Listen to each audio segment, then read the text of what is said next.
Good afternoon. Today is Wednesday. Wednesday, October 20th. It's Wednesday, October 20th. 19th. 19 what? Oh, you're right. It's Wednesday. Yeah, it's Wednesday. Yeah. Sometimes the days get lost, but Yes. it is Wednesday, and it is the early evening. Yes. And this is the Midweek Faith Lift, and we're here with Mona Petro. and Geno Petro. Geno Petro. You guys are married. We are going to be married 20 years in Today. a couple of today. Oh, happy anniversary. Happy anniversary. Wait a minute here. So you 20 guys, years. Yes. Your gift is still at the store. So is your card. wow, 20 wow. years today. 20 Wow. years. Yes. Wow. Yes. That's amazing. Yeah. How is Yeah. 20? What is it? Tell me a little bit about 20 years of marriage. What is that like? Oh, 20 years. You grow, and I think that we got married later in life, not when we were, in our 20s. So I think that we were already kind of knew who we were.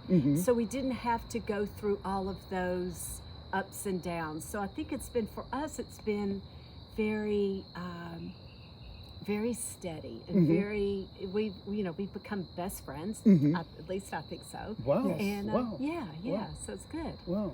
So do you feel the same way, Gino? Yes. Of course, you better say yeah. No, of course. So, No, she completes my sentences along with me. But Wow. yes, wow. I think we're on the same page about a lot of stuff, Mm-hmm. including now unity, because I was not spiritual possibly, but a church organization was nothing at all I was ever interested in. Right. And then when we moved down here a couple years ago, she said, I found this great place and you need to come. It's like, I'm not going to go. And then so here we are. Yeah. And I do enjoy it. It's one of the highlights of my week every week, being a part of unity. Really? Yeah. For someone who hasn't been a spiritual person. I mean, I would say, a lot of people say, oh, I'm spiritual, not religious. I don't even know how spiritual I was, but I would tend to bend toward more spiritual than religious. Clearly not religious, but anyway. But yeah, I do agree with Mona, and we were married 20 years ago today. So a couple months, 1 month after 9/11. Wow. Yeah. 5 weeks. Yeah. Wow. Yeah. And we had a big wedding planned, and the planes hit, and then all of a sudden everybody canceled. Wow. We were in Chicago, Wow. and so half of our guests didn't come.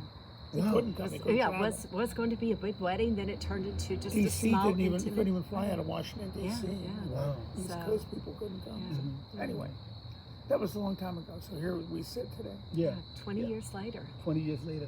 Tell me, so how did you get, well, Gino explained how he kind of got introduced. You found this place.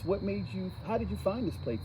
Did you find Unity at Chattanooga? Did you find a Unity? Tell me a little bit about I think Unity kind of found me. Really? Yes, yes. So we moved here from Chicago. I came by myself at the beginning because Gina was finishing up some work in Chicago. So I'd gone to the Unity of Chicago a couple of times. So I knew that's where I wanted to go. So I came to Chattanooga. I found it through Meetup Group. So the Meetup Group, and Lynn coordinated it, and her and I corresponded a couple of times, and then I came in on Sunday, and then Wow. I think I've been almost every Sunday since, with the exception of a few times when I wasn't able to out of town or what have you. And so it was my when I moved to Chattanooga, I didn't know anyone, and I found just a good community of like-minded people, and we're different but the same as everyone is. Yeah. I think. Yeah. And this was right pre-pandemic. Yes. Yeah. Yes. Yeah. And then, sure enough, 3 months later, the pandemic hit. Right. Right. So you guys were here 3 months We before the went pandemic. to About 12 or 15 services before we stopped having services. Yes. Okay. Yes. On Rossville. Right. Right. And so you guys were here when we had a reverend. Yes. John. Yeah. When we Yes. had John Scott was here with Yeah. And he was one reason that I kept coming back to, because I really, I didn't know Doug at the time, and I didn't know anybody else, but John really engaged, was an engaging person. Yeah, very charismatic. Yeah. Clearly. And we just really got to know Yeah, Doug, and Doug's been just awesome. Yeah. Very And Doug has awesome. been a blessing to us. I mean, He sure has. first of all, I mean, I'm sure our viewers are wondering, where is Doug? Oh, and yeah. speaking of Doug, Yeah. Where is Doug? Well, Doug had to. Where in the world is Doug Doug? took off. He took off. He Hey, went. Doug. Yeah, he went to New York to see family, and Uh-huh. and so I had to scramble to find somebody and just replace him. And I said, you know what? What about those two people that come to church every Sunday? You guys, I didn't see you guys at the service last week. You guys were taking care of some personal stuff Where last Sunday. I was in surgery. Mhm. Uh-huh. I mean, I was recovering from surgery. Right. We Right. we stayed home on Sunday. Yeah. Oh, yeah. Well, not last Sunday, the Sunday before that, when we had the Right. in-person in-person service. Yeah. Yes. Yeah. But yeah, it's Um, cool. Yeah. I Yeah. can't even remember where I was. You but guys I had a remember- family situation going on. You Yeah. went out of town for family. I believe so. Yeah. Yes. Yeah. So that was cool. Yes. But We're in Curry Beach. Oh, that's right. Yes, we On had a family vacation. reunion. I Yeah. was like, where were we? Yes, we had a family reunion that we have once a year yeah. in North yeah, Carolina. yeah. So And- we went there. And you guys were missed because while I was that's there and I was nice. setting up, I was like, wait a minute, where is Geno and Mona? Where those- And when I got back home, I was like, Courtney, we have to call Geno and Mona to find out if they're okay. You know, that's one of the things that I remember when I joined when I was a part of a church. When I would go missing for a couple weeks, And come looking for me. when people didn't come looking for me, it made me feel like I really wasn't a part of it. You're right. So I right. said, you know what? I want to make sure that they know that they're missed. And I told Courtney that, and Courtney was like, okay, we should give them a call. Yes. And so we gave you guys a call just to Right. let you know. Yeah. Did it yeah. feel like? How did that feel when I? It did. I think it makes you feel that you matter, Yeah. and that it's and that you are part of the community, Yeah. and you do have, you know, a presence there when you are there. So Yeah. that's really nice. Yeah. And you know, I find that in a bigger church, I would not have gone. Mhm. You know, nobody would know. You know, Mona here. Where in the world is Mona? But it's nice. That's a nice feeling. Yeah. We are a small community, but we definitely do stick together. Yes. Yeah. Yes. So I'm really appreciative of that. And you've been with us for about 2 years now. Going on 2 years. Yeah. It'll be 2 years in November. Mhm. Yes. Yeah. Yes. And then you stepped right up to the plate and became a part of the board, and you're the vice president of the board. Actually, how's that been for you? Oh, it's been good. You and I work together. Yeah, We come up with all these ideas, and then we drill them down to come Yeah. up with what we think is in the best interest of our church, and we just really have a good collaboration. Yeah. And with also with Fayanne and with David as well, Yeah. who's also on the board. Mm-hmm. But we're able to just brainstorm and come up with some great ideas, and well, some not so great ideas. Yeah, Once yeah. or twice. And you know, if they're not so great ideas, we kind of It's like okay. learn from what we That's okay. we learn from Yeah. it and we move on. You know. Yeah. But I'm so glad that you guys decided to step in for Doug and help me out. Well, those are big shoes to fill. You're stepping in for Doug. I'm going to say I'm stepping in for Shannon, and Geno's just sitting I here. was in the front seat. He was. were in the Geno's in hood. for the ride. You guys want to tell them the story real quick? Like what happened? Because I mean, Geno's a better storyteller. You tell him what happened, how So we came landed back, here. So we came back from the beach. That was our last little vacation before I had back surgery, which was on Thursday. I'm going to do like an L3, L4, L5, S1 discotomy. That's what it's called. Discotomy. Take a disc out and trim the other ones down. So I was in extreme pain, couldn't walk on Saturday. So today was the first day I was literally able to get up out of the bed and start to take steps before the pain set in, because before I couldn't even move. So I said, let's throw me in the car. I want a piece of pizza, because we eat pizza on Tuesdays. So we found a place. We're down on the south side. We live up in Hickson, north of Chattanooga. We were down on the south side, just finishing pizza, heading to the supermarket when Shannon calls. And he was like, I need you to help me if you can, if you're available. And I was like, well, you know, we are like 3 minutes away. Let's just come over now and visit. So we're visiting. right, you're Right, visiting, right, yeah. we're visiting. And you guys are in my backyard. Yes. In that Yes. one beautiful backyard. Yeah. Yeah. Very pretty. And you know what? I really appreciate you guys coming last minute. Oh yeah. And now that I hear that Geno had this major surgery, which sounds like it's very painful. Well, I stopped taking the Tylenol 3 coatings earlier today. Excuse me, and I'm just on a muscle relaxer now. So, Do you have any but water? when that leaves, it hurts. I get We got horsey. bottled water. I get horsey sometimes. Yeah. That's the reason. No, but anyway, so I just was able to get up and out a little bit. So sitting here comfortably right now, and then I'll probably be conked out tomorrow again. So how does this relate spiritually to you guys? Like, as far as being in a situation where this is major surgery, right? You're not working right now, right? No, and to the dismay of my real estate agent. So, and I just joined a Oh, group. thank you. And we have all these year-end goals that we're striving to meet, and I'm not contributing. You're at not all. contributing to that, and you're Hardly. you're in major pain. That was for Geno, but you can drink behind him. You guys been married for 20 years. Yeah, so that's cool. Oh my God. Thank you. So 20 years you can drink behind him. Right? Yeah. It's no big deal. And that's what that's called, drink it behind. What do you guys? Yes.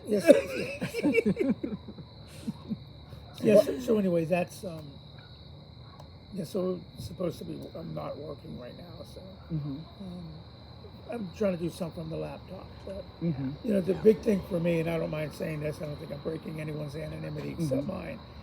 The thing that scared me the most about the surgery was not the pain, but was the painkillers that I would be going on afterwards, which has been like 4 days. And I've been sober decades. Right. 20-some years. Right. 23 years coming up. So the last thing I wanted to do was have a mind-altering state. So they tried to prescribe me something that's just going to reduce the pain and not make me loopy. However, I feel a little loopy, which is not really comfortable.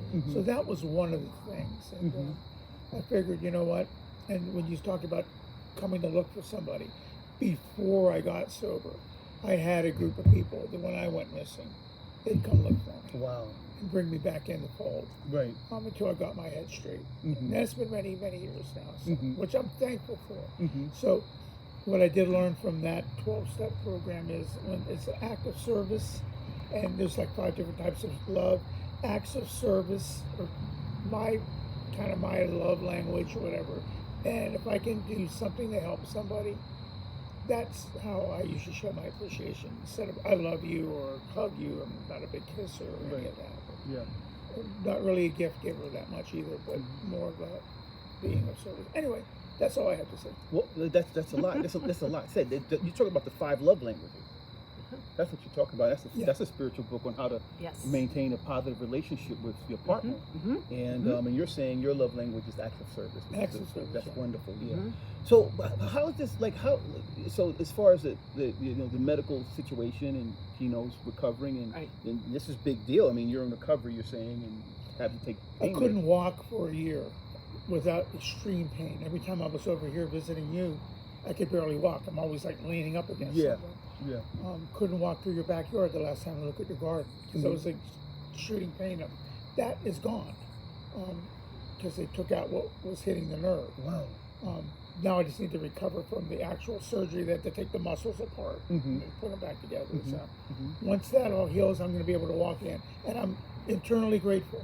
Eternally grateful For the surgeon, for the love that our family has given me, and for the fact that I'm on it, that I have insurance that's covering all of it. Wow. We waited a year until I went on Medicare to get it all covered, with those supplements. So.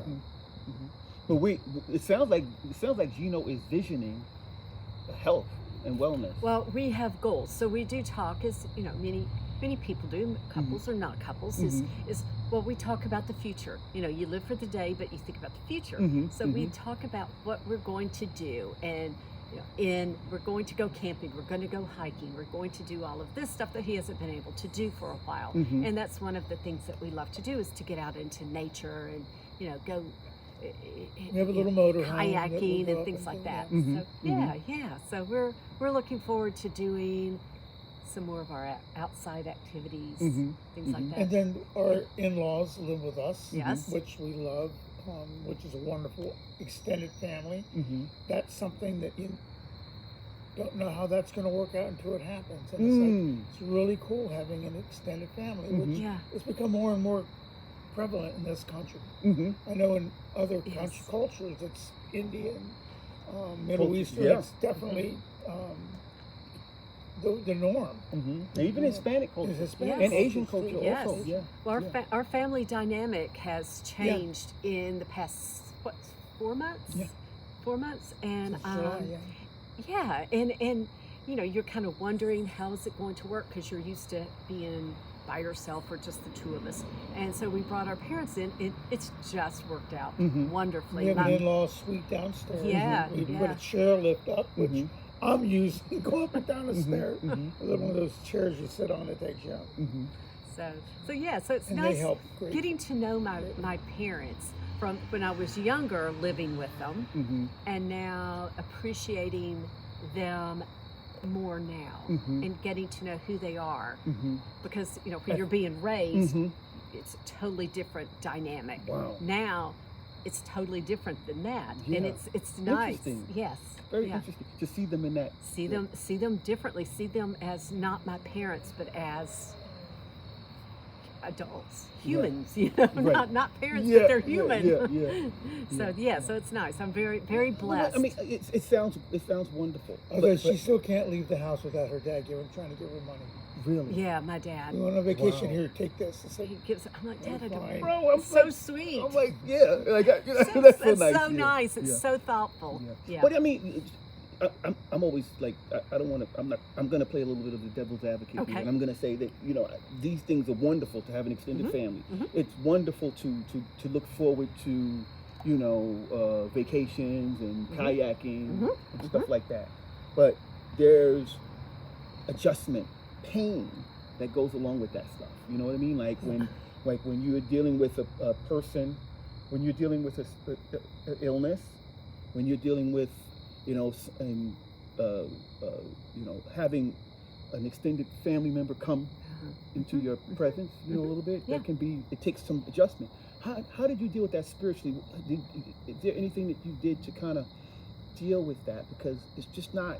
I mean, based on in my situation, just having a new partner in my life, and moving in with like, yo, you need to get the hell over there. I mean, it took a lot for me to kind of get used to someone being in my space. Yes. Yes. So I'm just wondering how you guys handled that, and also, adjusting to Geno's, situation. Well, handling them coming into our space, it's really, I consider it is ours, not mine, not yours, not theirs. we it's bought the house ours. together. Yes. To begin Yes. with. So they have a lower level that has their own apartment.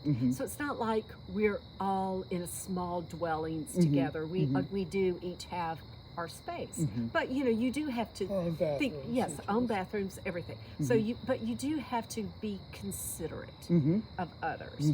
Like making sure that my parents leave the house more than, because they're new here. They're from West Tennessee, Wow. so they've never lived in this area. They left their home, and hope I'm not, telling too much of them, but Right. they it's an adjustment for them. So I have to step into their shoes, Wow, into that's their wonderful. being, and Yeah. how would I feel? And I know it would be difficult. It's difficult. I guess what I'm saying is, have you guys been using your Unity teachings to kind of deal with the adjustment to everything that's been happening? I think I may have some more so because I'm East Coast, so Right. if it comes out of my mouth before I know I'm saying it.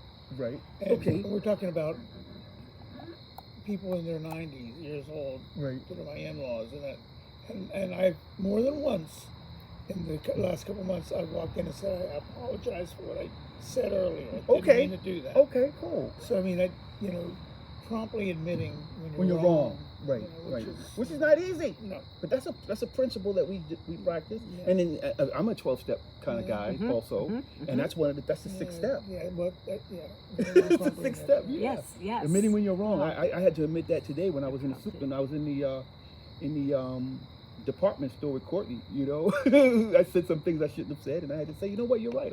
I apologize. Yeah. But if right. it was not for, the principles that I'm learning, I would not have been able to do that. And not being able to do that would have kept me filled with anger and resentment. And also, I'm sure Courtney would have felt that also. Plus, it keeps you from reaching that self-actualization of that higher realm. Yeah. When at least knowing, I think it's the 10th step, but I think at least knowing that when you're wrong and you promptly admit it, that's right off the bat a self-actualization that you're trying to improve yourself. And if I smell like garlic, I apologize. We just like ate a Caesar salad and a pizza. I don't smell anything. I'm sitting way over there. No, I don't smell anything. Talking in your face. No, it's cool. I don't smell anything. Clean my teeth before. But I also think that it's learning acceptance and understanding, because we do have different spiritual perspectives, and it's like not and unity has taught us, or taught me, that we're all right. I'm not right, you're not right, we're all right, because it's how we perceive our higher power, our God, of our understanding. And I realize that, you know, and I constantly remind that, you know, and that's okay. I can have a different understanding of God than them. Yeah, I'm not very scripture based. Right. And most people that are Southern Christians and Right. Baptists are scripture based, and that's not I was Catholic, so that's my excuse. But but I mean, but accepting it, you know, accepting everyone's Your perspective. And if I do think I'm right, then giving someone the right to be wrong as well. I'm not talking about my in-laws, but some of my people in general. It's like, you know what? Justifiable anger can kill you. So, and that's a resentment. And I don't need any of that, all this 12-step talk's coming out. But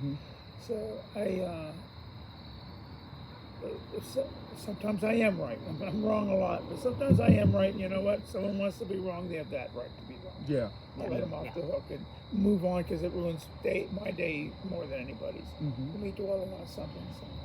But the 12 steps is actually, I think that there's a lot of unity in the 12 steps. Yeah, I think Unity's been around for about 100 years.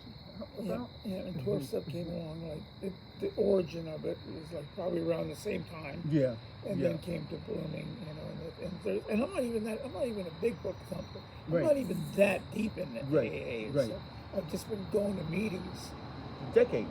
for 25 years. I've actually been going to meetings for almost 30 years. So. And anything that we do repetitiously, you know, eventually it just Eventually it rubs off. So it's almost like a deliberate affirmation to some extent that you just kind of keep doing. Before you know it, it becomes a part of who you are. Right. But I just want to thank you guys for coming out and joining me today. Thank you. I really do. Listen, are you guys planning to come to our in-person service? We have a few, and let me put up on the screen for our viewers to take a look at. Okay. We got in-person service this Sunday, actually. This Sunday coming up, the 31st, at Red Bank Community Center. Right. Yeah. So you guys going to make that one? Absolutely. Yeah. Absolutely. Yeah. And then we also have the outreach programs coming up. And what day is that on? That is on the Saturday, I believe.